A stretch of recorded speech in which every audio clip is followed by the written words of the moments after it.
15 مارچ حکومت پاکستان کی طرف سے یوم تحفظ ختم نبوت منایا جا رہا ہے۔ پاکستان کا یہ اعزاز 295 عقیدہ تحفظ ختم نبوت کا تحفظ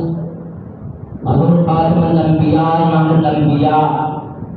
شفیع المذنبین خاتم النبیین حضرت محمد رسول اللہ صلی اللہ علیہ وآلہ وسلم کی شان اقدس میں گستاخی کرنے والا، آپ علیہ الصلوۃ والسلام کی کسی قسم کی زبان درازی کرنے والا،